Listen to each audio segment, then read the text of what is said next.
ನಮಸ್ಕಾರ, ಈ ನ್ಯೂಸ್ ಟಿವಿಗೆ ಸ್ವಾಗತ. ನಾನು ಮುರಳೀಧರ್. ಮೊದಲಿಗೆ ಹೆಡ್ಲೈನ್ಸ್.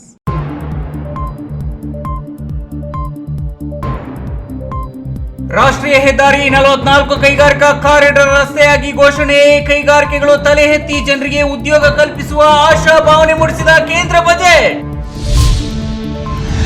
ಭೂಸ್ವಾಧೀನ ವಿರೋಧಿಸಿ ಹೋರಾಟ ಸಮಿತಿಯಿಂದ ಬೃಹತ್ ಜಾಥಾ. ಮುಖ್ಯಮಂತ್ರಿ ಮನೆಗೆ ಮುತ್ತಿಗೆ ಹಾಕಲು ಹೊರಟಿದ್ದ ರೈತರನ್ನು ತಡೆದ ಪೊಲೀಸರು. ಬೀದಿ ರೌಡಿಗಳಂತೆ ಹೊಡೆದಾಡಿಕೊಂಡ ಇಬ್ಬರು ಕಸಾಪ ಮಾಜಿ ಅಧ್ಯಕ್ಷರು. ಉಪನ್ಯಾಸಕರು ಆಗಿರುವ ಇಬ್ಬರು ಕಾಲೇಜು ಆವರಣದಲ್ಲಿಯೇ ಪರಸ್ಪರ ಹೊಡೆದಾಟ. ತಿಪ್ಪುರಹಳ್ಳಿಯಲ್ಲಿ 20 ವರ್ಷಗಳ ನಂತರ ಊರ ಜಾತ್ರಾ ಮಹೋತ್ಸವ. ಜಾತಿ ಪಕ್ಷ ಬಿಟ್ಟು ಒಂದುಗೂಡಿ ಊರ ಹಬ್ಬಕ್ಕೆ ಮೆರುಗು.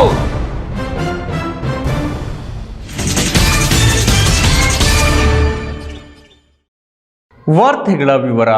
ಬೆಂಗಳೂರು ಹೈದರಾಬಾದ್ ನಡುವಿನ ರಾಷ್ಟ್ರೀಯ ಹೆದ್ದಾರಿ 44 ರಸ್ತೆಯನ್ನು ಕೈಗಾರಿಕಾ ಕಾರಿಡಾರ್ ರಸ್ತೆಯಾಗಿ ಕೇಂದ್ರ ಸರ್ಕಾರ ಇಂದು ಬಜೆಟ್ನಲ್ಲಿ ಘೋಷಿಸಿರುವುದು ಈ ಭಾಗದಲ್ಲಿ ಕೈಗಾರಿಕೆಗಳು ತಲೆ ಎತ್ತಿ ಸಹಸ್ರಾರು ಜನರಿಗೆ ಉದ್ಯೋಗ ಕಲ್ಪಿಸುವ ಆಶಾಭಾವನೆ ಮೂಡಿಸಿದೆ. On the Hyderabad-Bangalore Industrial Corridor. ದೇಶದ ಉದ್ದದ ರಸ್ತೆ ಎಂದು ರಾಷ್ಟ್ರೀಯ ಹೆದ್ದಾರಿ 44 ಖ್ಯಾತಿ ಪಡೆದಿದ್ದು, ಈ ಹೆದ್ದಾರಿಯು ಬೆಂಗಳೂರಿನಿಂದ ಹೈದರಾಬಾದ್ವರೆಗೆ ಕೈಗಾರಿಕಾ ಕಾರಿಡಾರ್ ಆಗಿ ಅಭಿವೃದ್ಧಿಪಡಿಸುವ ಮೂಲಕ ಎರಡು ರಾಜ್ಯಗಳ ನಡುವೆ ಕೈಗಾರಿಕೆಗಳ ಜೊತೆಗೆ ಉತ್ತಮ ಸಂಪರ್ಕ ಕಲ್ಪಿಸುವ ಮಹತ್ವದ ಯೋಜನೆ ಬಗ್ಗೆ ಇಂದು ಕೇಂದ್ರ ಹಣಕಾಸು ಸಚಿವೆ ನಿರ್ಮಲಾ ಸೀತಾರಾಮನ್ ಮಂಡಿಸಿದ ಬಜೆಟ್ನಲ್ಲಿ ಪ್ರಸ್ತಾಪಿಸಿದ್ದಾರೆ. In Kopparthi node on the Visakhapatnam-Chennai Industrial Corridor and Varavakal node on the Hyderabad-Bangalore Industrial Corridor. An additional allocation will be provided this year towards capital investment for economic growth. ಪ್ರಸ್ತುತ ರಾಷ್ಟ್ರೀಯ ಹೆದ್ದಾರಿ ಚತುರ್ಪಥ ರಸ್ತೆಯಾಗಿದ್ದು, ಇದು 8 ಪಥಗಳ ರಸ್ತೆಯಾಗಿ ಅಭಿವೃದ್ಧಿ ಕಾಣಲಿದೆ ಎನ್ನಲಾಗಿದ್ದು, ರಾಷ್ಟ್ರೀಯ ಹೆದ್ದಾರಿ ಸಮೀಪದಲ್ಲಿ ಕೈಗಾರಿಕಾ ಕಾರಿಡಾರ್ ನಿರ್ಮಿಸುವುದಾಗಿ ಘೋಷಿಸಿದ್ದು, ಇದರಿಂದ ನೂರಾರು ಕೈಗಾರಿಕೆಗಳು ತಲೆ ಎತ್ತಲಿವೆ ಎನ್ನಲಾಗಿದೆ. ಚಿಕ್ಕಬಳ್ಳಾಪುರ ಸಂಸದ ಡಾಕ್ಟರ್ ಕೆ ಸುಧಾಕರ್ ಕೇಂದ್ರ ಬಜೆಟ್ ಅನ್ನು ಸ್ವಾಗತಿಸಿದ್ದು, ಇತ್ತೀಚೆಗೆ ಹೆದ್ದಾರಿ ಸಚಿವ ನಿತಿನ್ ಗಡ್ಕರಿರವರನ್ನು ಭೇಟಿ ಮಾಡಿ ಹೈವೇ ಕಾರಿಡಾರ್ ಬಗ್ಗೆ ಮನವಿ ಸಲ್ಲಿಸಿದ್ದಾಗಿ ತಿಳಿಸಿರುವ ಡಾಕ್ಟರ್ ಕೆ ಸುಧಾಕರ್, ಇದೊಂದು ಉತ್ತಮ ಬಜೆಟ್ ಆಗಿದೆ ಎಂದಿದ್ದಾರೆ. ಪ್ರಗತಿಯನ್ನು ಹೊಂದಬೇಕು ಅನ್ನುವಂತಹ ವರ್ಗದ ಜನರ ಬಯಕೆ ಏನಿತ್ತು ಅದಕ್ಕೆ ಪೂರಕವಾಗಿದೆ. ಮಾನ್ಯ ನರೇಂದ್ರ ಮೋದಿಯವರು ವೋಟ್ ಬ್ಯಾಂಕ್ ರಾಜಕಾರಣ ಮಾಡಲ್ಲ, ವಿಕಸಿತ ಭಾರತಕ್ಕೆ ಅನ್ವಯವಾಗೇ ಬಡ್ಜೆಟನ್ನು ಕೊಟ್ಟಿರೋಂಥದ್ದು ಭಾಳ ಸ್ಪಷ್ಟವಾಗಿದೆ. ಕೇವಲ ಅವರಿಗೆ ರಾಜಕೀಯದ ಲಾಭ ನಷ್ಟಕ್ಕಿಂತ ಈ ದೇಶದ ಅಭಿವೃದ್ಧಿಯೇ ಭಾಳ ಮುಖ್ಯ ಅನ್ನೋದು ಕೂಡ ಅವರು ಕೊಟ್ಟಂತಹ ಸ್ಥಿರತೆಯ ಒಂದು ಆಯವ್ಯಯ ಏನಿದೆ ಮತ್ತು ಪ್ರಗತಿಯ ಹಾದಿ. ಈ ನ್ಯೂಸ್ ಟಿವಿ ಬ್ಯೂರೋ, ಚಿಕ್ಕಬಳ್ಳಾಪುರ. ಕಳೆದ 842 ದಿನಗಳಿಂದ ನಿರಂತರ ಹೋರಾಟ ನಡೆಸುತ್ತಿದ್ದ ರೈತರು ಇಂದು ಮುಖ್ಯಮಂತ್ರಿ ಮನೆಗೆ ಹೊರಡಲು ಕರೆ ನೀಡಿದ್ದ ಜಾಥಾಗೆ ದೇವನಹಳ್ಳಿ ಹಳೆ ಬಸ್ ನಿಲ್ದಾಣದ ಬಳಿ ಜಮಾವಣೆಗೊಂಡ ಸಾವಿರಾರು ಪ್ರತಿಭಟನಾ ನಿರತ ರೈತರನ್ನು ಪೊಲೀಸರು ತಡೆದು ಸ್ಥಳದಲ್ಲಿ ಬಿಗಿ ಪೊಲೀಸ್ ಬಂದೋಬಸ್ತ್ ಕೈಗೊಂಡಿದ್ದರು.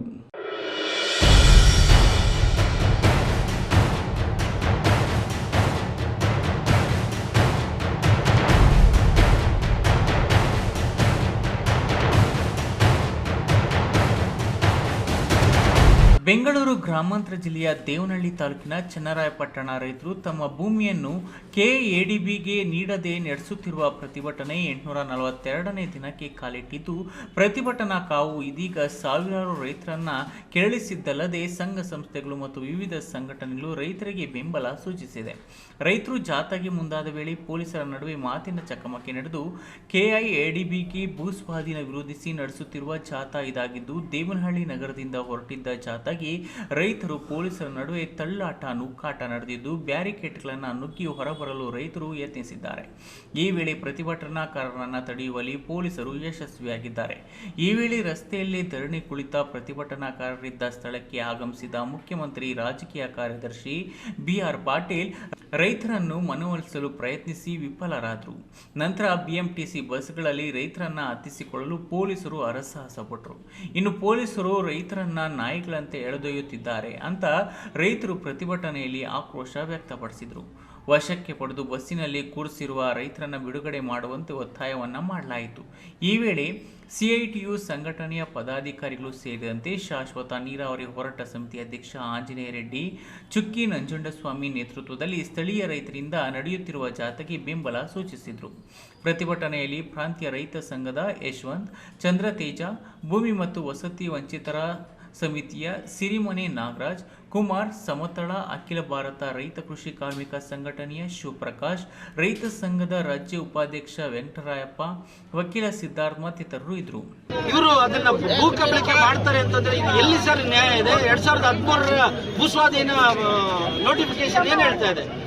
80% ರೈತರು ಒಪ್ಪಿಗೆ ಕೊಟ್ಟರೆ ಮಾತ್ರ ನೀವು ಭೂಸ್ವಾಧೀನ ಮಾಡಬೇಕು ಅಂತ ಹೇಳ್ತಾ ಇದ್ರೆ, ಇವತ್ತು 80% ರೈತರು ಅವರ ಪಾಣಿ ಹಾಕಿ, ಅವರ ಆಧಾರ್ ಕಾರ್ಡ್ ಹಾಕಿ, ಎಲ್ಲ ದಾಖಲೆಗಳ ಸಮೇತ ಇವತ್ತು ವಿರೋಧ, ನಮ್ದು ಇದಕ್ಕೆ ವಿರೋಧ ಇದೆ ಅಂತ ಹೇಳಿದ ಮೇಲೂ ಇವತ್ತು ಯಾರೋ ಬಂಡವಾಳಶಾಹಿಗಳು, ಕೈಗಾರಿಕೋದ್ಯಮಿಗಳಿಗೆ ತಲೆ ಒಗ್ಗಿ ಇವತ್ತು ಇಂಥ ಭೂಮಿಯನ್ನು ಕಸಿದುಕೊಳ್ತಾ ಇರ್ತಕ್ಕಂಥದ್ದು. ಆಮೇಲೆ 2 ಹಳ್ಳಿದು ಮಾಡೋದೇ ಇಲ್ಲ ಅಂತೇಳಿ ಮಾತುಕತೆ ಮಾಡ್ತಾನೆ 2 ಹಳ್ಳಿಗಳ ಭೂಸ್ವಾಧೀನವನ್ನ ಇವತ್ತು ಫೈನಲ್ ನೋಟಿಫಿಕೇಶನ್ ಮಾಡಿರ್ತಕ್ಕಂಥದ್ದು. ಇದು ಮೋಸ ಅಲ್ವಾ ಸರ್?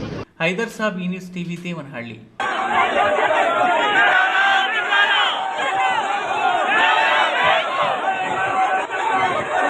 ಕನ್ನಡ ಸಾಹಿತ್ಯ ಪರಿಷತ್ನ ಇಬ್ಬರು ಮಾಜಿ ಅಧ್ಯಕ್ಷರುಗಳು ಬೀದಿ ರೌಡಿಗಳಂತೆ ಹೊಡೆದಾಡಿಕೊಂಡು ಆಸ್ಪತ್ರೆ ಸೇರಿರುವ ಸ್ವಾರಸ್ಯಕರ ಘಟನೆ ಮಂಗಳವಾರ ಬೆಳಗ್ಗೆ ಕೋಲಾರ ನಗರದ ಜೂನಿಯರ್ ಕಾಲೇಜು ಆವರಣದಲ್ಲಿ ನಡೆದಿದ್ದು, ಪೊಲೀಸರು ಪ್ರಕರಣ ದಾಖಲಿಸಿಕೊಂಡಿದ್ದಾರೆ.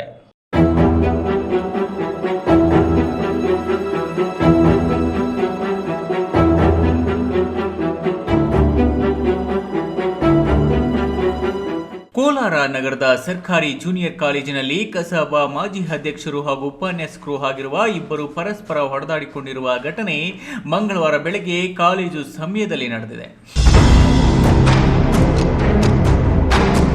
ಜಿಲ್ಲಾ ಕಸಾಪ ಮಾಜಿ ಅಧ್ಯಕ್ಷರು ಆಗಿರುವ ಜೆಜಿ ನಾಗರಾಜ್ ಹಾಗೂ ನಾಗಾನಂದ ಕೆಂಪರಾಜು ನಡುವೆ ಜಗಳ ನಡೆದಿದೆ. ಕನ್ನಡ ಉಪನ್ಯಾಸಕ ನಾಗರಾಜ್ ಅವರು SNR ಜಿಲ್ಲಾ ಆಸ್ಪತ್ರೆಯಲ್ಲಿ ಚಿಕಿತ್ಸೆ ಪಡೆಯುತ್ತಿದ್ದರು. ಇತಿಹಾಸ ಉಪನ್ಯಾಸಕ ಹಾಗೂ ಕಸಾಪ ಮಾಜಿ ಅಧ್ಯಕ್ಷ ನಾಗಾನಂದ್ ಕೆಂಪರಾಜ್ ಅವರು ಹಲ್ಲೆ ನಡೆಸಿದ್ರು ಎಂದು ನಾಗರಾಜ್ ಆರೋಪಿಸಿದರು. ಜಿಲ್ಲಾ ಕಸಾಪ ಅಧ್ಯಕ್ಷ ಸ್ಥಾನ ಚುನಾವಣೆಯಲ್ಲಿ ಸೋತಿದ್ದ ನಾಗಾನಂದ ನಿತ್ಯ ಹಿಂಸೆ ಕೊಡುತ್ತಿದ್ದರು. ವಾಟ್ಸಾಪ್ನಲ್ಲಿ ನಿತ್ಯ ಕೆಟ್ಟದಾಗಿ ಸಂದೇಶ ಕಳುಹಿಸುತ್ತಿದ್ದರು.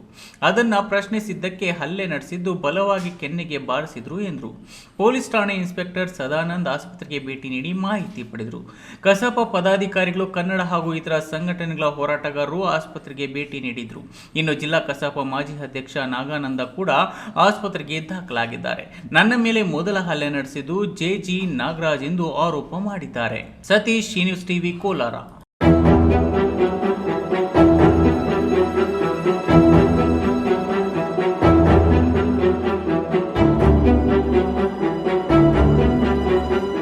ಇದೀಗ ವಿರಾಮದ ನಂತರ ನ್ಯೂಸ್ ಟಿವಿ ಮುಂದುವರಿಯುತ್ತದೆ. ಎಲ್ಲ ನನ್ನ ಆತ್ಮೀಯ ತಂದೆ ಸಮಾನರಂಥ ಹಿರಿಯರ, ತಾಯಂದ್ರ, ಯುವಕ ಸ್ನೇಹಿತರ, ಸಹೋದರ ಸಹೋದರಿಯರ, ಪುಟಾಣಿ ಮಕ್ಕಳೇ, ಪ್ರತಿ ವರ್ಷದಂತೆ ಈ ಬಾರಿ ಸಹ ನಮ್ಮ KV ಮತ್ತು ಪಂಚಗಿರಿ ದತ್ತಿಗಳ ಅಡಿನಲ್ಲಿ ರಕ್ತದಾನ ಶಿಬಿರವನ್ನು ಬರ್ತಕ್ಕಂಥ 24ನೇ ತಾರೀಕು ಬುಧವಾರದ ದಿನ ಈ ಶಿಬಿರವನ್ನು ಏರ್ಪಾಟು ಮಾಡಲಾಗಿದೆ. ನಮ್ಮ ಚಿಕ್ಕಬಳ್ಳಾಪುರ ಮತ್ತು ಸುತ್ತಮುತ್ತಲಿನ ಎಲ್ಲ ಯುವಕ ಯುವಕಿಯರಲ್ಲಿ ನಾನು ಪ್ರಾರ್ಥನೆ ಮಾಡೋದು ಏನು ಅಂತಂದರೆ, ರಕ್ತದಾನ ಮಾಡುವುದರ ಜೊತೆಯಲ್ಲಿ ನಾವು ಸಹ ಭಾಗವಹಿಸಿ ರಕ್ತದಾನ ಮಾಡುವುದರಿಂದ ನೀವು ಆರೋಗ್ಯವಂತವಾಗಿರಬಹುದು ಮತ್ತು 3 ಜೀವಗಳನ್ನು ಉಳಿಸ್ತಕ್ಕಂಥ ಮಹತ್ತರ ಕಾರ್ಯಕ್ಕೆ ಭಾಗಿಯಾಗಬಹುದು. 3 ಜೀವಗಳನ್ನು ಉಳಿಸ್ತಕ್ಕಂತಹ ಈ ಯಜ್ಞದಲ್ಲಿ ತಾವು ಸಹ ಭಾಗವಹಿಸಿ ಈ ರಕ್ತದಾನ ಶಿಬಿರವನ್ನು ಯಶಸ್ವಿ ಮಾಡಬೇಕು ಅಂತ ಸವಿನಯವಾಗಿ ಪ್ರಾರ್ಥನೆ ಮಾಡ್ತೇನೆ. ಈಗ ಒಂದು 4 ವರ್ಷದ ಕೆಳಗೆ ನನ್ನ ಗ್ಯಾಸ್ ಟ್ರಬಲ್ ಶುರು ಆಗಿತ್ತು. ಹೊಟ್ಟೆ ನೋವು, ಎದೆ ನೋವು, ಮಸಲ್ಸ್ ನೋವು, ತಿಳ್ಕೊಳಕ್ 10 ಪರೀಕ್ಷೆಗಳು. ಒಂದಿನ ಟಿವಿ ನೋಡ್ತಾ ಇದ್ದೆ. ಹೊಟ್ಟೆಗೆ ಬರ್ತಕ್ಕಂಥ 180 ಸಮಸ್ಯೆಗಳಿಗೂ ರಾಮಬಾಣವಾಗಿ ಅಮೃತ ಬಿಂದು ಇದೆ. ನಾನು ಅಮೃತ ಬಿಂದು ತಗೊಳಕ್ ಶುರು ಮಾಡಿದಾಗಿಂದ ಆರಾಮಾಗಿದ್ದೀನಿ. ನನ್ನ ಕನಸು ಡಾಕ್ಟರ್ ಆಗೋದು. ಡಾಕ್ಟರ್ ಆಗೋದು ನನ್ನ ಕನಸು. ಮಗಳು ಡಾಕ್ಟರ್ ಆಗ್ಲಿ ಅನ್ನೋದು ನನ್ನ ಕನಸು. ಕನಸು ಎಲ್ಲರಿಗೂ ಇರುತ್ತದೆ. ಇಂಕ ಡಾಕ್ಟರ್ ಓಡ್ಪಂದು ಭಾರಿ ಆಸೆ ಉಂಡು. ಮೆಡಿಕಲ್ ಓದೋಣ ನಡ ಸ್ವಪ್ನ. ಮಾಕಾಸು ಚಿಕ್ಕ ಸಪನ ಡಾಕ್ಟರ್ ಜಾವ್ ಕಾಮೂಣ. ಕನಸು ಎಲ್ಲೆಲ್ಲೂ ಇರುತ್ತದೆ. ಮೆಡಿಕಲ್ ಓದುವುದು ನನ್ನ ಕನಸು. ನನ್ನ ಮಗನು ಡಾಕ್ಟರ್ ಆಗ್ಬೋದೇನ್ರಿ? ನನ್ನ ಕನಸು ಡಾಕ್ಟರ್ ಆಗೋದು. ಕನಸು ಎಲ್ಲರ ಹಕ್ಕು. ಆದರೆ ಕನಸು ನನಸಾಗಲು ಬೇಕು ನಂಬಿಕೆ, ಛಲ ಮತ್ತು ಪರಿಶ್ರಮ. ಪರಿಶ್ರಮ ನೀಟ್ ಅಕಾಡೆಮಿ. ವಿರಾಮದ ನಂತರ ಈ ನ್ಯೂಸ್ ಟಿವಿಗೆ ಸ್ವಾಗತ. ಶಿಡ್ಲಘಟ್ಟ ತಾಲೂಕಿನ ದಿಬ್ಬುರಹಳ್ಳಿಯಲ್ಲಿ 20 ವರ್ಷಗಳ ನಂತರ ಊರ ಜಾತ್ರೆ ಹಬ್ಬ ನಡೆಯಿತು. ಊರಿನ ಎಲ್ಲರೂ ಜಾತಿ ಪಕ್ಷ ಬಿಟ್ಟು ಒಂದುಗೂಡಿ ಊರ ದೇವರುಗಳನ್ನು ಪೂಜಿಸಿ ತಂಬಿಟ್ಟು ದೀಪದಾರ್ತಿ ಬೆಳಗಿ ಬಂಧು ಬಳಗವನ್ನು ಕರೆದು ಮಾಂಸದೂಟ ಉಣಬಡಿಸಿ ಸಂಭ್ರಮಿಸಿದರು.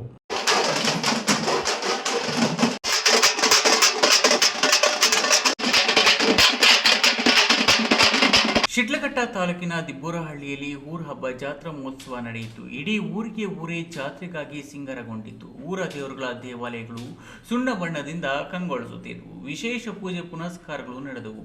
ಊರ ಮಧ್ಯದಲ್ಲಿರುವ ಊರ ದೇವರುಗಳಾದ ಶ್ರೀ ಆಂಜನೇಯ ಸ್ವಾಮಿ, ಶ್ರೀ ಸೋಮೇಶ್ವರ ಸ್ವಾಮಿ, ಶ್ರೀ ಚೌಡೇಶ್ವರಮ್ಮ ದೇವಿ ಇನ್ನಿತರೆ ದೇವಾಲಯಗಳಲ್ಲಿ 3 ದಿನಗಳಿಂದಲೂ ಪೂಜೆ ಪುನಸ್ಕಾರ ಹೋಮ ಹವನಗಳು ನಡೆದವು.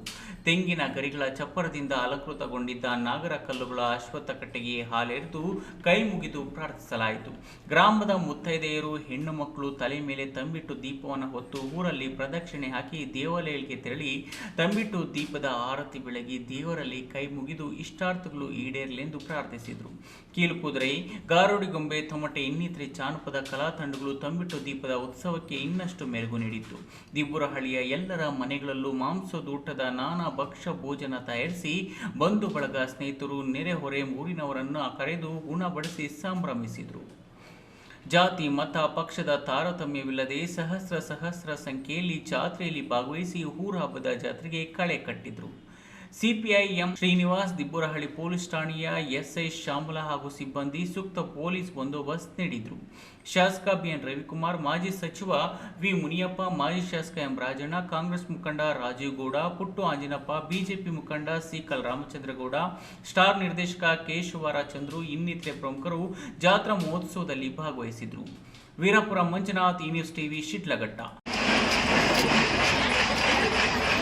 ತಾಯಿ ಇಬ್ಬರು ಮಕ್ಕಳಿರುವ ಜಮೀನನ್ನು ಅಕ್ರಮವಾಗಿ ವಶಪಡಿಸಿಕೊಳ್ಳಲು ಮುಂದಾದ ಪ್ರಭಾವಿಗಳ ವಿರುದ್ಧ ಜಗಳಕ್ಕೆ ಮುಂದಾದ ಮೋಟ್ಲೂರು ಚೌಡಮ್ಮ ಕುಟುಂಬ ಮತ್ತು ಅದೇ ಗ್ರಾಮದ ಪ್ರಭಾವಿ ರಾಘವೇಂದ್ರ ಕುಟುಂಬದ ಮಧ್ಯೆ ಬೀದಿ ಕಾಳಗ ನಡೆದಿದ್ದು, ಚೌಡಮ್ಮ ಜಮೀನಿಗೆ ಅಕ್ರಮ ಪ್ರವೇಶ ಮಾಡಿ ಗಲಾಟೆ ಮಾಡಿ ಗಾಯಗೊಳಿಸಿ ಆಸ್ಪತ್ರೆಗೆ ಸೇರುವಂತೆ ಮಾಡಿದ್ದ ಪ್ರಕರಣಕ್ಕೆ ಸಂಬಂಧಿಸಿದಂತೆ ರಾಘವೇಂದ್ರನನ್ನ ಪೊಲೀಸರು ಬಂಧಿಸಿ ಜೈಲಿಗಟ್ಟಿದ್ದು, ಉಳಿದವರು ತಲೆಮರೆಸಿಕೊಂಡಿದ್ದಾರೆ.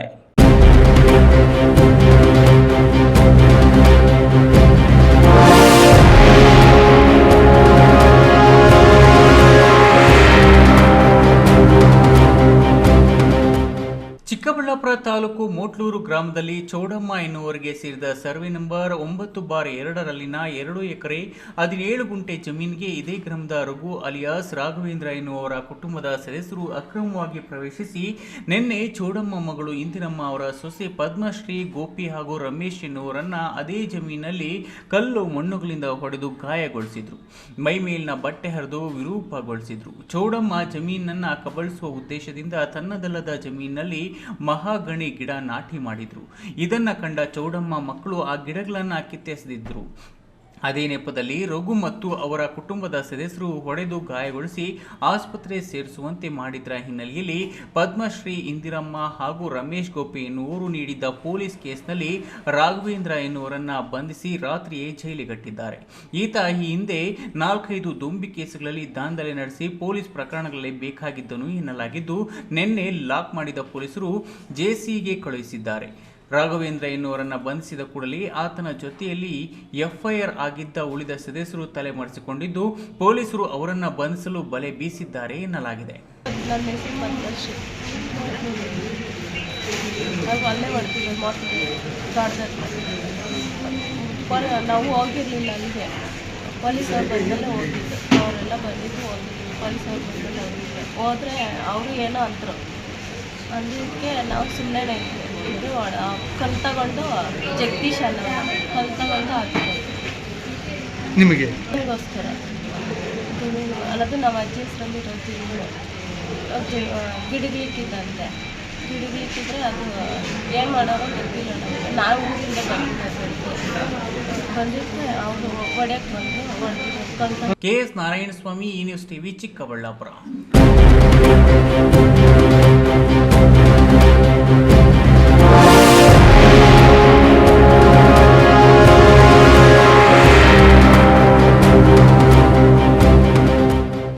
ಭಾರತ ಸಂವಿಧಾನ ಒಂದು ದೊಡ್ಡ ಶಕ್ತಿಯಾಗಿದೆ. ಸಂವಿಧಾನ ಉಳಿವಿಗಾಗಿ ಕಾಂಗ್ರೆಸ್ ಪಕ್ಷ ಮುಂದಾಗಿದ್ದು, ಜನರು ಸಂವಿಧಾನ ಉಳಿವಿಗಾಗಿ ಕೈಜೋಡಿಸಿ ಬೆಂಬಲ ನೀಡುತ್ತಿದ್ದಾರೆ ಎಂದು ಚಿಕ್ಕೋಡಿ ಸಂಸದೆ ಕುಮಾರಿ ಪ್ರಿಯಾಂಕಾ ಜಾರಕಿಹೊಳಿ ಹೇಳಿದರು.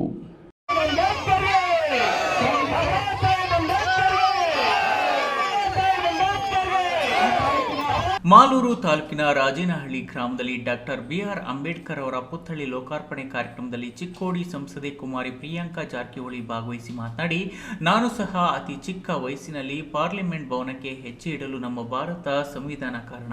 ಅಂತಹ ಸಂವಿಧಾನ ಉಳಿಸುವುದು ನಿಮ್ಮೆಲ್ಲರ ಜವಾಬ್ದಾರಿಯಾಗಿದೆ ಎಂದು ಅಭಿಪ್ರಾಯಪಟ್ಟು, ಇಂತಹ ಕಾರ್ಯಕ್ರಮಗಳ ಮೂಲಕ ಡಾಕ್ಟರ್ ಬಿಆರ್ ಅಂಬೇಡ್ಕರ್ ಅವರ ಗುರಿ, ಉದ್ದೇಶ ಮತ್ತು ಅವರ ಆಶಯಗಳನ್ನು ಅನುಷ್ಠಾನಗೊಳಿಸಲು ಪ್ರಾಮಾಣಿಕವಾಗಿ ಶ್ರಮಿಸಬೇಕೆಂದರು.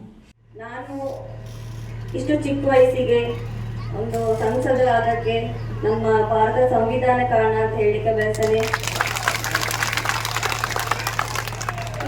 ಇನ್ನು ಹಲವಾರು ಜನರು ನಮ್ಮ ವಯಸ್ಸಿಗೆ 30 ವರ್ಷಗಳಿಂದ ಕೆಳಗಡೆ ಕೂಡ ಇದ್ದಾರೆ. ಸೊ ಅದಕ್ಕೆಲ್ಲ ಎಲ್ಲ ಜಾತಿಗಳನ್ನು, ಎಲ್ಲ ಸಮುದಾಯಗಳನ್ನು ಒಗ್ಗೂಡು ನಮಗೆ ಶಕ್ತಿ ತುಂಬುವಂತ ಕಾರ್ಯ ಅಂದರೆ ಅದು ನಮ್ಮ ಸಂವಿಧಾನ. ಕಾರ್ಯಕ್ರಮದಲ್ಲಿ ಶಾಸಕ ಕೆವೈ ನಂಜೇಗೌಡ, ಜಿಲ್ಲಾ ಕಾಂಗ್ರೆಸ್ ಅಧ್ಯಕ್ಷ ಲಕ್ಷ್ಮೀನಾರಾಯಣ್, ರಾಹು ಜಾರಕಿಹೊಳಿ, ಆಪ್ತ ಕಾರ್ಯದರ್ಶಿ ಅನಂತ್ ನಾಯಕ್, ಯೋಜನಾ ಪ್ರಾಧಿಕಾರ ಅಧ್ಯಕ್ಷ ನಯೀಮುಲ್ಲಾ, ದರಖಾಸ್ತು ಸಮಿತಿ ಅಧ್ಯಕ್ಷ ಆನೆಪುರ ಹನುಮಂತಪ್ಪ ಮತ್ತಿತರರು ಭಾಗವಹಿಸಿದರು.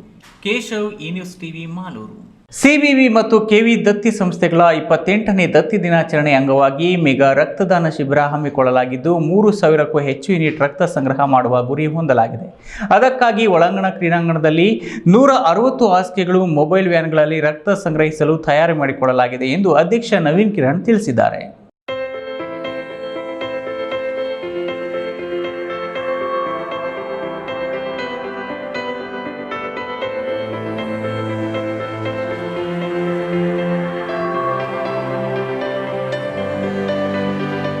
ಚಿಕ್ಕಬಳ್ಳಾಪುರ ನಗರದ ಹೊರವಲಯದ ಸಿಬಿವಿ ಮತ್ತು ಕೆವಿ ದತ್ತಿಗಳ 28ನೇ ದಿನಾಚರಣೆ ಅಂಗವಾಗಿ ಬುಧವಾರ ಬೃಹತ್ ಮೆಗಾ ರಕ್ತದಾನ ಶಿಬಿರವನ್ನು ಕೆವಿ ಕ್ಯಾಂಪಸ್ ಒಳಾಂಗಣ ಕ್ರೀಡಾಂಗಣದಲ್ಲಿ ಹಮ್ಮಿಕೊಳ್ಳಲಾಗಿದೆ.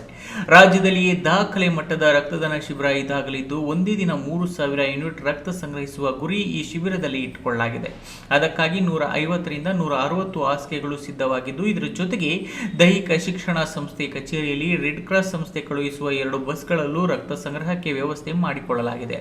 ಬೆಳಗ್ಗೆ 8 ಗಂಟೆಯಿಂದ ಸಂಜೆ 5 ಗಂಟೆವರೆಗೂ ನಡೆಯುವ ಶಿಬಿರಕ್ಕೆ ಕೆವಿ ಮತ್ತು ಸಿಬಿವಿ ಎಲ್ಲ ಶಿಕ್ಷಣ ಸಂಸ್ಥೆಗಳ ಸಿಬ್ಬಂದಿ, ಬಾಲಕೃಷ್ಣ ಅಭಿಮಾನಿಗಳ ಸಂಘ, ಚಿರಂಜೀವಿ ಅಭಿಮಾನಿಗಳ ಸಂಘ, ಕೃಷ್ಣ ರುಕ್ಮಿಣಿ ಕಾಲೇಜು, ವಿಷ್ಣುಪ್ರಿಯ ಕಾಲೇಜು, ಜಚನಿ ಕಾಲೇಜು, ಸರ್ಕಾರಿ ಪ್ರಥಮ ದರ್ಜೆ ಕಾಲೇಜು ವಿದ್ಯಾರ್ಥಿಗಳು ಭಾಗವಹಿಸಲಿದ್ದು, ರಕ್ತದಾನಿಗಳಿಗೆ ಬಾಳೆಹಣ್ಣು, ಬಿಸ್ಕೆಟ್, ಜ್ಯೂಸ್, ನೀರು ಬಾಟಲ್, ನಂದಿನಿ, ಮಜ್ಜಿಗೆ ವಿತರಿಸಲು ಸಜ್ಜಾಗಿದ್ದು, ಇದೊಂದು ಸಂದೇಶ ರಾಜ್ಯಾದ್ಯಂತ ಹರಡಿ ಮಾದರಿಯಾಗಬೇಕೆಂದು ಹೆಚ್ಚಿನ ಸಂಖ್ಯೆಯಲ್ಲಿ ಪಾಲ್ಗೊಂಡು ರಕ್ತದಾನ ಮಾಡಿ ಒಬ್ಬರು 3 ಜೀವಗಳನ್ನು ಉಳಿಸುವ ಅವಕಾಶದಲ್ಲಿ ಪಾಲ್ಗೊಳ್ಳಿ ಎಂದು ಅಧ್ಯಕ್ಷ ನವೀನ್ ಕಿರಣ್ ಮನವಿ ಮಾಡಿದ್ದಾರೆ. ಕಳೆದ 20 ದಿನದಿಂದ ಪ್ರತಿಯೊಬ್ಬರೂ ಸಹ ಸ್ವಯಂ ಪ್ರೇರಿತರಾಗಿ ಅವರ ವೈಯಕ್ತಿಕ ಮನೆಯಲ್ಲಿ ಯಾವುದೋ ಒಂದು ದೊಡ್ಡ ಕಾರ್ಯಕ್ರಮ ನಡೆಯೋ ರೀತಿಯಲ್ಲಿ ಇವತ್ತು ಪ್ರತಿಯೊಬ್ಬರೂ ಸಹ ಶ್ರಮ ಹಾಕಿದ್ದಾರೆ. ಪ್ರತಿಯೊಬ್ಬರೂ ಸಹ ಇವತ್ತು ಕೆಲವರಂತೂ ಒಬ್ಬೊಬ್ಬರು 50 ಜನ 100 ಜನ ರಕ್ತದಾನಿಗಳನ್ನು ಸಂಪರ್ಕ ಮಾಡಿ ಕರ್ಕೊಂಬರ್ತೀವಿ ಅಂತ ಆಶ್ವಾಸನೆ ಕೊಡ್ತಾ ಇದ್ದಾರೆ. ಇನ್ನು ಕೆಲವರಂತೂ ಮುಂದೆ ಹೋಗಿ ಅವ್ರದ್ದೇ ಆದಂಥ ಒಂದಷ್ಟು ವಾಟ್ಸಪ್ ಗ್ರೂಪ್ಗಳನ್ನು, ದಾನಿಗಳು ಯಾರ್ಯಾರಿದ್ದಾರೆ, ಒಂದು 30 ಜನ 40 ಜನ 50 ಜನ ದಾನಿಗಳನ್ನು ಒಂದು ವಾಟ್ಸಪ್ ಗ್ರೂಪ್ ಕ್ರಿಯೇಟ್ ಮಾಡಿ ಕಳೆದ 10 ದಿನಗಳಿಂದ ಅವರಿಗೆ ಪ್ರತಿದಿನ ಮನವಿಯನ್ನು ಕೊಡ್ತಾ ಇದ್ದಾರೆ. ಇವತ್ತು ಅನೇಕ ಸಂಘ ಸಂಸ್ಥೆಗಳು ನಮ್ಮ ಜೊತೆಗೆ ಸೇರ್ಕೊತಾ ಇದ್ದಾವೆ. ಅನೇಕ ಶಿಕ್ಷಣ ಸಂಸ್ಥೆಗಳು, ವಿಷ್ಣುಪ್ರಿಯ ಸಂಸ್ಥೆ ಇರ್ಬೋದು, RCM ಕಾಲೇಜ್ ಇರ್ಬೋದು, ಕೃಷ್ಣ ರುಕ್ಮಿಣಿ ಕಾಲೇಜ್ ಇರ್ಬೋದು, ನಮ್ಮ ಸರ್ಕಾರಿ ಪ್ರಥಮ ದರ್ಜೆ ಕಾಲೇಜ್ ಇರ್ಬೋದು, ಜಚನಿ ಸಂಸ್ಥೆ ಆಗಿರ್ಬೋದು, ನಿನ್ನೆ ತಾನೇ ಚಿತ್ರಪಿನಾಕಿನಿ ಸಂಸ್ಥೆ ಅಲ್ಲಿ ಹೋಗಿದ್ವಿ. ಇವತ್ತು ಅನೇಕ ಸಂಘ ಸಂಸ್ಥೆಗಳು, ರಾಹುಲ್ ಕ್ರಿಕೆಟ್ ಕ್ಲಬ್ ಅಂತ ಒಂದು, ನಮ್ಮ ಬಾಲಕೃಷ್ಣ ಅಭಿಮಾನಿಗಳ ಸಂಘ, ಚಿರಂಜೀವಿ ಅಭಿಮಾನಿಗಳ ಸಂಘ, ವಿಶೇಷವಾಗಿ ಈ ಬಾರಿ ಪತ್ರಕರ್ತರ ಸಂಘದವರು ಸಹ ಸೇರಿ ನಾವು ಒಂದು 25-30 ಯೂನಿಟನ್ನು ಕೊಡ್ತೀವಿ ಅಂತ ಅವರು ಮುಂದೆ ಬಂದಿದ್ದಾರೆ. KS ನಾರಾಯಣಸ್ವಾಮಿ, ಈ ನ್ಯೂಸ್ ಟಿವಿ, ಚಿಕ್ಕಬಳ್ಳಾಪುರ.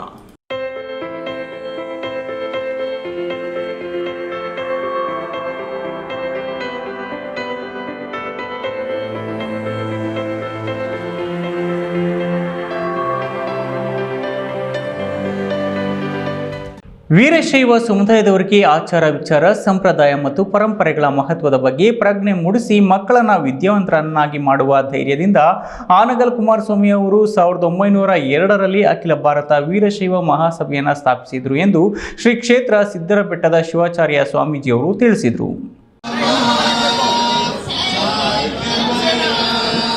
ತುಮಕೂರು ಜಿಲ್ಲೆ ಕೊರಟಗೆರೆ ಪಟ್ಟಣದ ಕನ್ನಿಕಾ ಕಲ್ಯಾಣ ಮಂಟಪದಲ್ಲಿ ಅಖಿಲ ಭಾರತ ವೀರಶೈವ ಮಹಾಸಭಾದ ತಾಲೂಕು ಘಟಕದಿಂದ ನೂತನ ಅಧ್ಯಕ್ಷ ಮತ್ತು ನಿರ್ದೇಶಕರ ಪದಗ್ರಹಣ ಸಮಾರಂಭದಲ್ಲಿ ಶ್ರೀ ಕ್ಷೇತ್ರ ಸಿದ್ದರಬೆಟ್ಟದ ಶಿವಾಚಾರ್ಯ ಸ್ವಾಮೀಜಿ ದಿವ್ಯ ಸಾನ್ನಿಧ್ಯ ವಹಿಸಿ ಮಾತನಾಡಿದರು. ಪ್ಲಾನ್ ಮಾಡಿಸಿದ್ವಿ, ಡಿಸೈನ್ ಆಗಿದೆ, ಎಲ್ಲ ಆಗಿದೆ, ಪಾಯ ಪೂಜೆ ಆಗಿದೆ, ಈಗೆಲ್ಲ ಒಂದಿಷ್ಟು ಹಣ ಸಂಗ್ರಹ ಆಗಿಬಿಟ್ರೆ ತಕ್ಷಣ ಕೆಲಸ ಸ್ಟಾರ್ಟ್ ಮಾಡ್ಬೋದು. ಅದಕ್ಕೆ ನೀವು ಸಾಧ್ಯವಾದಷ್ಟು ಅದನ್ನ ಪ್ರಯತ್ನವನ್ನು ಮೋದಿ ನಿರ್ಮಾಣದಲ್ಲಿ ಮಾಡಿ ಮತ್ತು ಎಲ್ಲ ಸಮಾಜದ ಮುಖಂಡರು ನಿಮ್ಮ ಗ್ರಾಮಗಳಿಗೆ ಬಂದಾಗ ಕೈಲಾದ ಮಟ್ಟಿಗೆ 100 ರೂಪಾಯಿ ಆಗಲಿ ಆ ಕೊಡುವಂಥ ಕೆಲಸವನ್ನ ನೀವು ಅಲ್ಲಿರ್ತಕ್ಕಂಥವ್ರು ಮನೆ ಮನೆಗೆ ಹೋಗಿ ಸಂದೇಶ ಕೊಡುವಂಥ ಒಂದು ವ್ಯವಸ್ಥೆಯನ್ನ ಜಿಲ್ಲಾ ಘಟಕದ ನೂತನ ಅಧ್ಯಕ್ಷರಾದ ಡಾಕ್ಟರ್ ಪರಮೇಶ್ ಮಾತನಾಡಿ, ಜಿಲ್ಲೆಯಲ್ಲಿ ಸಂಘಗಳನ್ನು ಶಕ್ತಿಯುತಗೊಳಿಸಲು ಶ್ರಮಿಸಲಾಗುವುದು. ತಾಲೂಕಿನಲ್ಲಿ ನಿರ್ಮಿಸುವ ಸಮುದಾಯ ಭವನಕ್ಕೆ 1 ಲಕ್ಷ ಧನ ಸಹಾಯ ನೀಡುವುದಾಗಿ ತಿಳಿಸಿದರು. ಕಾರ್ಯಕ್ರಮದಲ್ಲಿ ತಾಲೂಕು ನೂತನ ಅಧ್ಯಕ್ಷ PA ವೀರಭದ್ರಯ್ಯ, ಕೃಷಿಕ ಸಮಾಜದ ಮಾಜಿ ಅಧ್ಯಕ್ಷ ರುದ್ರಪ್ರಸಾದ್, ಬ್ಲಾಕ್ ಕಾಂಗ್ರೆಸ್ ಅಧ್ಯಕ್ಷ ಅರಿಕೆರೆ ಶಂಕರ್, ಬಿಜೆಪಿ ದರ್ಶನ್, ಸರ್ಕಾರಿ ನೌಕರರ ಸಂಘದ ಅಧ್ಯಕ್ಷ ರುದ್ರೇಶ್ ಮತ್ತಿತರರು ಇದ್ದರು. ತಿಮ್ಮಯ್ಯ, ಈ ನ್ಯೂಸ್ ಟಿವಿ, ತುಮಕೂರು. ನೂತನವಾಗಿ ಆಯ್ಕೆಯಾಗಿರುವ ನಿರ್ದೇಶನ ಮಂಡಳಿಯವರೇ, ಅಂಬೇಡ್ಕರ್ ವಸತಿ ನಿಲಯಕ್ಕೆ ಮಂಗಳವಾರ ಬೆಳ್ಳಂಬೆಳಗ್ಗೆ ತಹಶೀಲ್ದಾರ್ ಮಹೇಶ್ ಆಸ್ಪತ್ರೆ ಭೇಟಿ ನೀಡಿ ವಸತಿ ನಿಲಯದಲ್ಲಿರುವ ವಿದ್ಯಾರ್ಥಿಗಳ ರೂಮ್ಗಳಿಗೆ ಭೇಟಿ ನೀಡಿದಾಗ ಬೆಡ್ಶೀಟ್, ಲೈಟ್, ಚೇರ್, ಕಿಟಕಿಗಳಿಗೆ ರೆಕ್ಕೆಗಳು ಮತ್ತು ರೂಮ್ಗಳ ಮೇಲ್ಛಾವಣಿ ಕಿತ್ತು ಹೋಗಿರುವುದು, ಸ್ವಚ್ಛತೆ ಇಲ್ಲದಿರುವುದನ್ನು ಕಂಡು ಹಾಸ್ಟೆಲ್ ವಾರ್ಡನಿಗೆ ತರಾಟೆ ತೆಗೆದುಕೊಂಡರು. ಇದೇ ವೇಳೆ ವಿದ್ಯಾರ್ಥಿಗಳು ಹಾಸ್ಟೆಲ್ನಲ್ಲಿ ಸರಿಯಾದ ರೀತಿಯಲ್ಲಿ ಅಡುಗೆ ಮಾಡುತ್ತಿಲ್ಲವೆಂದು ದೂರಿದರು. ನೀವು ಮಕ್ಕಳು ದುಡ್ಡು ಏನಾದರೂ ಹೆಚ್ಚು ಕಮ್ಮಿ ಮಾಡಿದ್ರೆ ರೇಷನ್ ಗಿಷನ್ದಾಗ ಏನಾರ ನೀವು ಕೋರ್ಟ್ ಹೊಂಟಿ ಕೆಲಸ ಮಾಡಿದ್ರೆ ನಿಮ್ಗೆ ಗ್ಯಾರಂಟಿ ಬಿಡಲ್ಲ. ನನಗೆ ಗೊತ್ತಿದೆ, ಹಾಸ್ಟೆಲ್ದಾಗ ಬೆಳೆದಿದ್ದೀನಿ ನಾನು, ಎಂತೆಂಥ ಇವ್ರು ಇದ್ದಾರೆ, ಪ್ರಚಂಡಗಳಿದ್ದಾರೆ, ನನಗೆಲ್ಲ ಗೊತ್ತು. ಸೀರಿಯಸ್ ಆಗಿ ಹೇಳ್ತೀನಿ, ನನಗೆ ಇನ್ನು ಮೇಲೆ ಏನಾದ್ರು ರಫ್ ಕಂಪ್ಲೇಂಟ್ ಮಾಡಿದ್ರೆ ಬಿಡಲ್ಲ. ಗೌರಿಬಿದನೂರು ನಗರದ ನೇತಾಜಿ ಕ್ರೀಡಾಂಗಣ ಬಳಿ ಇರುವ ಡಾಕ್ಟರ್ PR ಅಂಬೇಡ್ಕರ್ ಬಾಲಕರ ವಿದ್ಯಾರ್ಥಿ ನಿಲಯಕ್ಕೆ ತಹಶೀಲ್ದಾರ್ ಮಹೇಶ್ ಪತ್ರಿ ಭೇಟಿ ನೀಡಿದರು.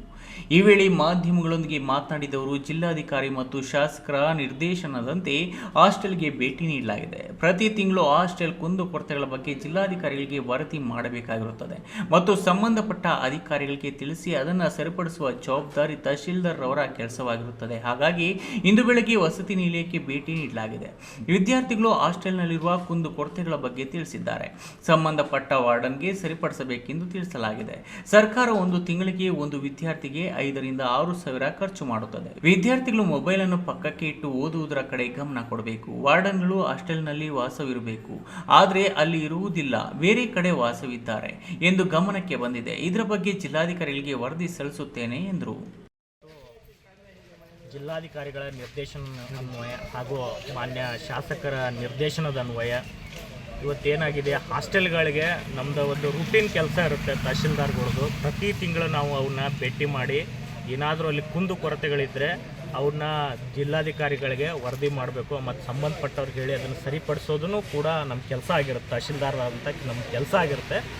ಅದರಂತೆ ಇವತ್ತು ನಾವು ಅಂಬೇಡ್ಕರ್ ಒಂದು ವಸತಿ ನಿಲಯಕ್ಕೆ ನಾವು ಇವತ್ತು ಭೇಟಿ ಕೊಟ್ಟಿದ್ವಿ. ಅಲ್ಲಿ ಮಕ್ಕಳೆಲ್ಲನೂ ಒಂದಷ್ಟು ಕುಂದು ಕೊರತೆಗಳನ್ನು ಹೇಳಿದರು. ಅವನ್ನ ಸಂಬಂಧಪಟ್ಟ ವಾರ್ಡನ್ಗೆ ಸರಿಪಡಿಸೋಕೆ ಹೇಳಿದ್ದೀವಿ. ಅದೇ ಥರ ವಾರ್ಡನ್ಗೆ ನಾವು ಇನ್ಸ್ಟ್ರಕ್ಷನ್ಸ್ ಕೊಟ್ಟಿದ್ದೀನಿ. ಎಲ್ಲರೂ ಯಾಕಂತಂದರೆ ತಂದೆ ತಾಯಿಗಳು ಮತ್ತು ನಮ್ಮ ಗೌರ್ಮೆಂಟ್ ಯಾಕೆ ಇಷ್ಟೆಲ್ಲನೂ ಒಂದು ಸ್ಟೂಡೆಂಟ್ಗೆ ಸವಲತ್ತು ಒದಗಿಸ್ತಾ ಅದನ್ನು ಅವ್ರು ಪ್ರಯೋಜನ ಪಡ್ಕೋಬೇಕು. ಒಂದು ತಿಂಗಳಿಗಿಲ್ಲ ಅಂದರೂ ಗೌರ್ಮೆಂಟು ಒಂದು ವಿದ್ಯಾರ್ಥಿ ಮೇಲೆ 5,000 ರಿಂದ 10,000 ರೂಪಾಯಿ ಖರ್ಚು ಮಾಡುತ್ತೆ. ಆದರೆ ಅದನ್ನು ನಾವು ಸ್ಟೂಡೆಂಟ್ ಆದವ್ರು ನಾವು ಅರ್ಥ ಮಾಡ್ಕೋಬೇಕು. ಇದೇ ವೇಳೆ ವಸತಿ ನಿಲಯದ ಪಾಲಕರಾದ ನಾಗರಾಜು ಮತ್ತು ಹಾಸ್ಟೆಲ್ ಸಿಬ್ಬಂದಿಗಳು ಹಾಜರಿದ್ದರು. ಪ್ರದೀಪ್, ಈ ನ್ಯೂಸ್ ಟಿವಿ, ಗೌರಿಬಿದನೂರು. ರಾಜ್ಯ ಕಾಂಗ್ರೆಸ್ ಸರ್ಕಾರ ಪಂಚ ಗ್ಯಾರಂಟಿಗಳಿಗಾಗಿ ಹಣ ಒದಗಿಸುವ ಆತುರದಲ್ಲಿ ವಿದ್ಯಾರ್ಥಿಗಳಿಗೆ ನೀಡಬೇಕಿರುವ ವಿದ್ಯಾರ್ಥಿ ವೇತನ, ಉನ್ನತ ಶಿಕ್ಷಣ ವಿದ್ಯಾರ್ಥಿಗಳಿಗೆ ನೀಡುತ್ತಿದ್ದ ಫೆಲೋಶಿಪ್ ಹಣವನ್ನು ತಡೆ ಹಿಡಿದಿರುವ ಸರ್ಕಾರದ ವಿರುದ್ಧ SFI ಸಂಘಟನೆ ವಿದ್ಯಾರ್ಥಿಗಳು ಪ್ರತಿಭಟನೆ ನಡೆಸಿದರು.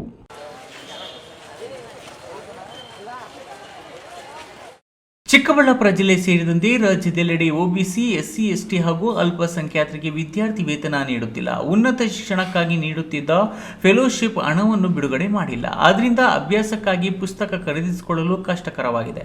ಹಣ ಇಲ್ಲದೆ ಏನನ್ನೂ ಮಾಡಲಾಗುತ್ತಿಲ್ಲ. ರಾಜ್ಯ ಸರ್ಕಾರ ಕೂಡಲೇ ವಿದ್ಯಾರ್ಥಿ ವೇತನ ಬಿಡುಗಡೆ ಮಾಡಬೇಕೆಂದು ಒತ್ತಾಯಿಸಿ ಎಸ್ಎಫ್ಐ ಸಂಘಟನೆ ನೇತೃತ್ವದಲ್ಲಿ ಪ್ರತಿಭಟನೆ ಹಮ್ಮಿಕೊಂಡಿದ್ರು. ಶಿಡ್ಲಘಟ್ಟ ವೃತ್ತದಿಂದ ಎಸಿ ಕಚೇರಿಗೆ ಮೆರವಣಿಗೆ ಬಂದ ವಿದ್ಯಾರ್ಥಿಗಳು ಸರ್ಕಾರದ ವಿರುದ್ಧ ಘೋಷಣೆ ಕೂಗಿದ್ರು. ಈ ವೇಳೆ ರಾಜ್ಯ ಕಾರ್ಯದರ್ಶಿ ವೇಮನಗೌಡ ಮಾತನಾಡಿ, ವಿದ್ಯಾರ್ಥಿಗಳ ಅಭಿವೃದ್ಧಿಗೆ ಮೀಸಲಿಟ್ಟಿದ್ದ ಹಣವನ್ನು ಗ್ಯಾರಂಟಿಗಳಿಗೆ ಬಳಸಿಕೊಳ್ಳುತ್ತಿರುವ ಸರ್ಕಾರ ವಿದ್ಯಾರ್ಥಿ ವಿರೋಧಿ ಸರ್ಕಾರವಾಗಿ ಹೊರಹೊಮ್ಮಿದೆ. ಪ್ರತಿಭಟನೆಯಲ್ಲಿ ಜಿಲ್ಲಾಧ್ಯಕ್ಷ ಸೋಮಶೇಖರ್, ತಾಲೂಕು ಮತ್ತು ಜಿಲ್ಲಾ ಪದಾಧಿಕಾರಿಗಳು ಹಾಜರಿದ್ದರು. ಕ್ಯಾಮರಾಮನ್ ಅಂಬರೀಶ್ ಜೊತೆ ಕೆಎಸ್ ನಾರಾಯಣ ಸ್ವಾಮಿ, ನ್ಯೂಸ್ ಟಿವಿ, ಚಿಕ್ಕಬಳ್ಳಾಪುರ.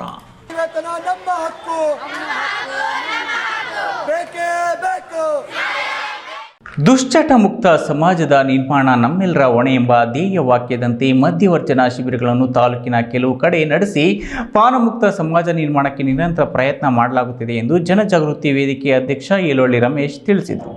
ಚಿಕ್ಕಬಳ್ಳಾಪುರ ತಾಲೂಕು ಜಾತವಾರದಲ್ಲಿ ಇಂದಿನಿಂದ ಈ ಮಧ್ಯವರ್ಜನ ಶಿಬಿರ ಪ್ರಾರಂಭಿಸಲಾಗಿದೆ. ಶ್ರೀ ಕ್ಷೇತ್ರ ಧರ್ಮಸ್ಥಳ ಗ್ರಾಮೀಣಾಭಿವೃದ್ಧಿ ಯೋಜನೆ, ಬಿಸಿ ಟ್ರಸ್ಟ್ ಚಿಕ್ಕಬಳ್ಳಾಪುರ, ಅಖಿಲ ಕರ್ನಾಟಕ ಜನಜಾಗೃತಿ ವೇದಿಕೆ, ಚಿಕ್ಕಬಳ್ಳಾಪುರ ಜಿಲ್ಲೆ ಇತರೆ ಸಂಘ ಸಂಸ್ಥೆಗಳ ಸಹಕಾರದೊಂದಿಗೆ ಪ್ರಾರಂಭವಾಗಿರುವ ಕುಡಿತ ಬಿಡಿಸುವ ಶಿಬಿರವನ್ನು ಜಿಲ್ಲಾ ಜನಜಾಗೃತಿ ವೇದಿಕೆ ಅಧ್ಯಕ್ಷ ಯಲವಳ್ಳಿ ರಮೇಶ್, ಹಿರಿಯ ವಕೀಲ ಮುನಿಗೌಡ, ನಿರ್ದೇಶಕ ಪ್ರಶಾಂತ್ ಗೌಡ ಉದ್ಘಾಟಿಸಿದರು.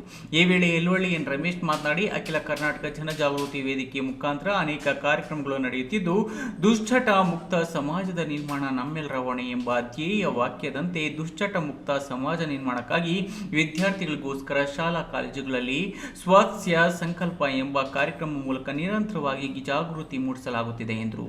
ಸಮಾಜದಲ್ಲಿ ನೀವು ನೋಡ್ತಿದ್ರಿ, ಯಾಕಂದ್ರೆ ಈ ಸಮಾಜ ಸ್ವಾಸ್ಥ್ಯ ಇವತ್ತು ಕುಟುಂಬಗಳಲ್ಲಿ ಅನುಭವಿಸೋರಿಗೆ ಗೊತ್ತು. ನಿಮ್ಮ ಹೆಂಗಸರು, ನಿಮ್ಮ ಮಕ್ಕಳು, ನಿಮ್ಮ ತಂದೆ ತಾಯಿಗಳು, ನಿಮ್ಮ ಅಣ್ಣ ತಮ್ಮಂದ್ರು, ಅಕ್ಕಂಗಿರು ಕುಡಿತಕ್ಕೆ ಒಳಗಾಗಿ ದಾಸರಾಗಿ ಅದಕ್ಕೆ ಸ್ಥಿತಿ ಮಿತಿ ಕಳ್ಕೊಂಡು ನಮ್ಮ ಜ್ಞಾನವೇ ನಮ್ಮ ಕೈಯಲ್ಲಿದ್ದಂಗಾಗಿ ಆ ಒಂದು ನೋವನ್ನ ಉಂಡವ್ರಿಗೆ ಗೊತ್ತು. ಇದು ನಿಮ್ಮ ಜೀವನದಲ್ಲಿ ಖಂಡಿತ ಒಂದು ಪವಿತ್ರವಾದ ದಿನ.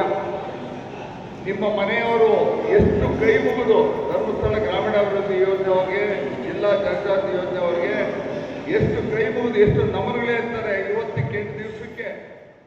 ಕಾರ್ಯಕ್ರಮದಲ್ಲಿ ಜಿಲ್ಲಾ ನಿರ್ದೇಶಕ ಪ್ರಶಾಂತ್, ಕೆಎಂ ಮುನಿಗೌಡ, ಕಿಸಾನ್ ಕೇತ್ ಅಧ್ಯಕ್ಷ ರಾಮಕೃಷ್ಣಪ್ಪ, ಗ್ರಾಮದ ಯುವ ಮುಖಂಡ ಮುನಿಕೃಷ್ಣಪ್ಪ, ತಾಲೂಕು ಯೋಜನಾಧಿಕಾರಿ ಧನಂಜಯ್, ಜ್ಞಾನ ವಿಕಾಸ್ ಜಾಗೃತಿ ವೇದಿಕೆ ಮೇಲ್ವಿಚಾರಕಿ ಲೇಪಾಕ್ಷಿ ಇತರರು ಇದ್ದರು. K S Narayanaswamy, news TV, Chikkaballapur. ಇದೀಗ ವಿರಾಮದ ನಂತರ ಈ ನ್ಯೂಸ್ ಟಿವಿ ಮುಂದುವರಿಯುತ್ತದೆ. ಜೈನ್ ಮಿಷನ್ ಆಸ್ಪತ್ರೆ, ಜೈನ್ ಮಿಷನ್ ಟ್ರಸ್ಟ್ನ ಲಾಭರಹಿತ ಉಪಕ್ರಮ. ಕರ್ನಾಟಕ ರಾಜ್ಯ ಬೀಜ ನಿಗಮ ಪಕ್ಕ, ಬಿಬಿ ರಸ್ತೆ, ಚಿಕ್ಕಬಳ್ಳಾಪುರ. ದಶಕಗಳಿಂದ ಆರೋಗ್ಯ ಕ್ಷೇತ್ರದಲ್ಲಿ ಲಾಭರಹಿತವಾಗಿ ಸೇವೆ ಸಲ್ಲಿಸುತ್ತಿರುವ ಜೈನ್ ಮಿಷನ್ ಆಸ್ಪತ್ರೆ ದಿನದ 24 ಗಂಟೆ ತುರ್ತು ಚಿಕಿತ್ಸೆಯಿಂದ ಹಿಡಿದು ಎಲ್ಲಾ ಕಾಯಿಲೆಗಳಿಗೂ ಇಲ್ಲಿ ಚಿಕಿತ್ಸೆ ಲಭ್ಯ. ದೂರವಾಣಿ ಸಂಖ್ಯೆ 08156295108. ತುರ್ತು ಸಹಾಯವಾಣಿ 6364464470.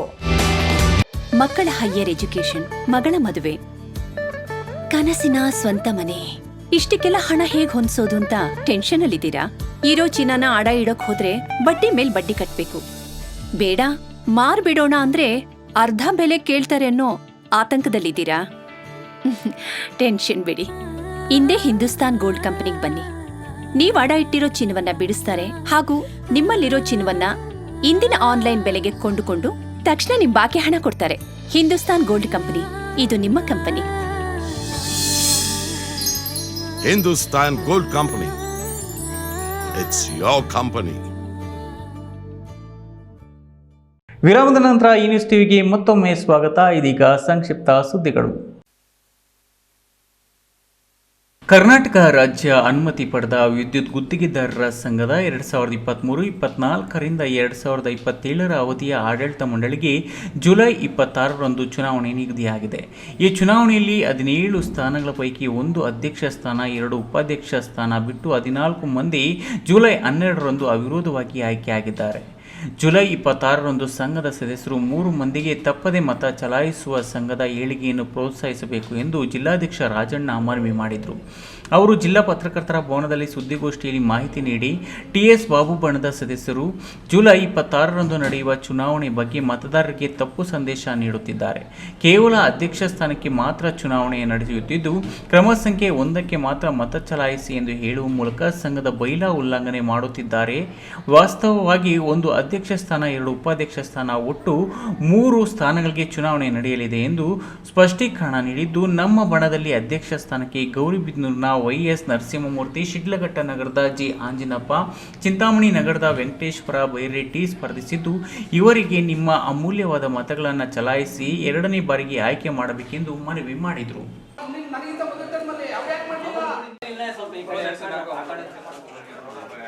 ಪಟ್ರೇನಹಳ್ಳಿ ಗ್ರಾಮ ಪಂಚಾಯಿತಿ ನೂತನ ಅಧ್ಯಕ್ಷರಾಗಿ ಬಿಜೆಪಿ ಜೆಡಿಎಸ್ ಬೆಂಬಲಿತ ಅಭ್ಯರ್ಥಿ ಅಡವಿ ಗೊಲ್ಲವಾರಹಳ್ಳಿ ಬೃಂದಾ ಡಿ ರಘು ಅವಿರೋಧವಾಗಿ ಆಯ್ಕೆಯಾಗಿದ್ದಾರೆ. ಅಧ್ಯಕ್ಷ ಸ್ಥಾನಕ್ಕೆ ಬೃಂದಾ ಒಬ್ಬರೇ ಅರ್ಜಿ ಸಲ್ಲಿಸಿದ್ರಿಂದ ಚುನಾವಣಾಧಿಕಾರಿ ತಹಶೀಲ್ದಾರ್ ಅನಿಲ್ ಅವಿರೋಧ ಆಯ್ಕೆ ಎಂದು ಘೋಷಿಸಿದರು. ನೂತನ ಅಧ್ಯಕ್ಷೆ ಬೃಂದಾ ಮಾಧ್ಯಮಗಳಿಗೆ ಪ್ರತಿಕ್ರಿಯೆ ನೀಡಿ ಗ್ರಾಮ ಪಂಚಾಯಿತಿಯ ಎಲ್ಲ ಸದಸ್ಯರ ಸಹಕಾರದಿಂದ ಅಧ್ಯಕ್ಷೆ ಆಗಿದ್ದೇನೆ. ಜನಸ್ನೇಹಿ ಆಡಳಿತಕ್ಕೆ ಒತ್ತು ನೀಡುವೆ. ನನ್ನ ಕಾಲಾವಧಿಯಲ್ಲಿ ಸರ್ಕಾರದಿಂದ ಬರುವ ಮೂಲಭೂತ ಸೌಕರ್ಯಗಳ ಜೊತೆಗೆ ಗ್ರಾಮ ಪಂಚಾಯಿತಿ ವ್ಯಾಪ್ತಿಯ ಗ್ರಾಮಗಳಲ್ಲಿ ಕುಡಿಯುವ ನೀರಿನ ಸಮಸ್ಯೆ ನಿವಾರಣೆಗೆ ಚರಂಡಿ ಸ್ವಚ್ಛತೆ ವ್ಯವಸ್ಥೆ, ಬೀದಿ ದೀಪಗಳು ಹಾಗೂ ರಸ್ತೆಗಳ ಅಭಿವೃದ್ಧಿಗೆ ಒತ್ತು ನೀಡುತ್ತೇನೆ ಎಂದರು. ಈ ವೇಳೆ ತಾಲೂಕು ಪಂಚಾಯಿತಿ ಮಾಜಿ ಅಧ್ಯಕ್ಷ ಮೋಹನ್, ಪಿಎಲ್ಡಿ ಬ್ಯಾಂಕ್ ನಿರ್ದೇಶಕ ಆನಂದ್ ಮೂರ್ತಿ, ಹಿರಿಯ ಸದಸ್ಯ ಅಣಕನೂರು ವೆಂಕಟೇಶಪ್ಪ, ಮಾಜಿ ಅಧ್ಯಕ್ಷರು ಲಕ್ಷ್ಮೀರಾಜ್ ಶೇಖರ್, ಜಯಚಂದ್ರ, ರಾಕೇಶ್, ಮೋಹನ್, ಅಜ್ವಾರ ಗ್ರಾಮ ಪಂಚಾಯಿತಿ ಉಪಾಧ್ಯಕ್ಷ ಮಂಜುನಾಥ್, ಸುನೀಲ್, ಪಿಡಿಒ ನಾರಾಯಣಸ್ವಾಮಿ ಇನ್ನಿತರರು ಹಾಜರಿದ್ದರು.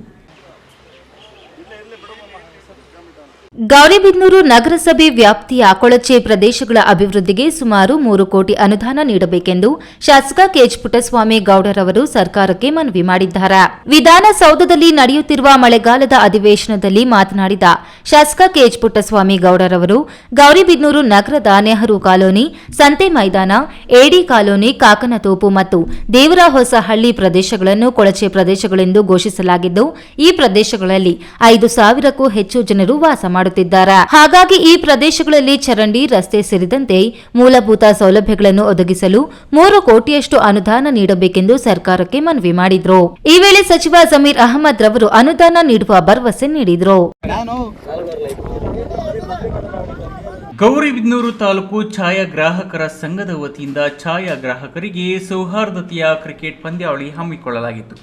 ಕ್ರೀಡಾಕೂಟಕ್ಕೆ ಚಾಲನೆ ನೀಡಿ ನಗರಸಭೆ ಮಾಜಿ ಅಧ್ಯಕ್ಷ ಎಂ ನರಸಿಂಹಮೂರ್ತಿ ಮಾತನಾಡಿ, ಛಾಯಾಗ್ರಾಹಕರು ತಮ್ಮ ವೃತ್ತಿ ಕೌಶಲ್ಯದ ಜೊತೆಗೆ ಕ್ರೀಡಾ ಚಟುವಟಿಕೆಗಳಲ್ಲಿ ತೊಡಗಿಸಿಕೊಂಡಿರುವುದು ಉತ್ತಮ ಬೆಳವಣಿಗೆಯಾಗಿದೆ ಎಂದರು. ಸೌಹಾರ್ದತೆಯ ಛಾಯಾಗ್ರಾಹಕರ ಕ್ರಿಕೆಟ್ ಪಂದ್ಯಾವಳಿಯಲ್ಲಿ ಛಾಯಾಗ್ರಾಹಕ ಶೇಕ್ಷವಲಿ ತಂಡ ಪ್ರಥಮ ಸ್ಥಾನವನ್ನು ಪಡೆದುಕೊಂಡಿತು. 2ನೇ ಸ್ಥಾನವನ್ನು ಅನಿಲ್ ತಂಡ ಅತ್ಯುತ್ತಮ ಆಟಗಾರ ಪ್ರಶಸ್ತಿಯನ್ನು ನಾಗೇಂದ್ರ ಜೈನ್ ಪಡೆದುಕೊಂಡರೆ 3ನೇ ಸ್ಥಾನವನ್ನು ದಾದು ಫೀರ್ ತಂಡ ತನ್ನದಾಗಿಸಿಕೊಂಡಿತು. ಈ ವೇಳೆ ಬ್ಲಾಕ್ ಕಾಂಗ್ರೆಸ್ ಮಾಜಿ ಅಧ್ಯಕ್ಷ ಅಬ್ದುಲ್ಲಾ, ಜಯ ಕರ್ನಾಟಕ ಜಿಲ್ಲಾಧ್ಯಕ್ಷ ಜಿಎ ಪ್ರದೀಪ್, ಪಣೀಲ್ ಕುಮಾರ್, ಸಂಸ್ಥಾಪಕ ಅಧ್ಯಕ್ಷ ದೇವಿ ಮಂಜುನಾಥ್, ಮಾಜಿ ಅಧ್ಯಕ್ಷ ಅರುಣ್ ಕುಮಾರ್ ಮತ್ತಿತರರು ಹಾಜರಿದ್ದರು.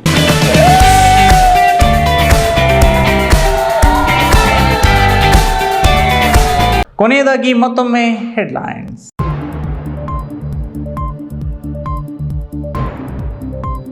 ರಾಷ್ಟ್ರೀಯ ಹೆದ್ದಾರಿ 44 ಕೈಗಾರಿಕಾ ಕಾರಿಡಾರ್ ರಸ್ತೆಯಾಗಿ ಘೋಷಣೆ. ಕೈಗಾರಿಕೆಗಳು ತಲೆ ಎತ್ತಿ ಜನರಿಗೆ ಉದ್ಯೋಗ ಕಲ್ಪಿಸುವ ಆಶಾ ಭಾವನೆ ಮೂಡಿಸಿದ ಕೇಂದ್ರ ಬಜೆಟ್. ಭೂಸ್ವಾಧೀನ ವಿರೋಧಿಸಿ ಹೋರಾಟ ಸಮಿತಿಯಿಂದ ಬೃಹತ್ ಜಾಥಾ. ಮುಖ್ಯಮಂತ್ರಿ ಮನೆಗೆ ಮುತ್ತಿಗೆ ಹಾಕಲು ಹೊರಟಿದ್ದ ರೈತರನ್ನು ತಡೆದ ಪೊಲೀಸರು. ಬೀದಿ ರೌಡಿಗಳಂತೆ ಹೊಡೆದಾಡಿಕೊಂಡ 2 ಕಸಾಪ ಮಾಜಿ ಅಧ್ಯಕ್ಷರು. ಉಪನ್ಯಾಸಕರು ಆಗಿರುವ 2 ಕಾಲೇಜು ಆವರಣದಲ್ಲಿಯೇ ಪರಸ್ಪರ ಹೊಡೆದಾಟ. ದಿಪ್ಪುರಹಳ್ಳಿಯಲ್ಲಿ 20 ವರ್ಷಗಳ ನಂತರ ಊರ ಜಾತ್ರಾ ಮಹೋತ್ಸವ. ಜಾತಿ ಪಕ್ಷ ಬಿಟ್ಟು ಒಂದುಗೂಡಿ ಊರ ಹಬ್ಬಕ್ಕೆ ಮೆರುಗು. ದಿನನಿತ್ಯದ ಸುದ್ದಿ ಸ್ವಾರಸ್ಯಕ್ಕಾಗಿ ತಪ್ಪದೆ ವೀಕ್ಷಿಸಿ ಈ ನ್ಯೂಸ್ ಟಿವಿ.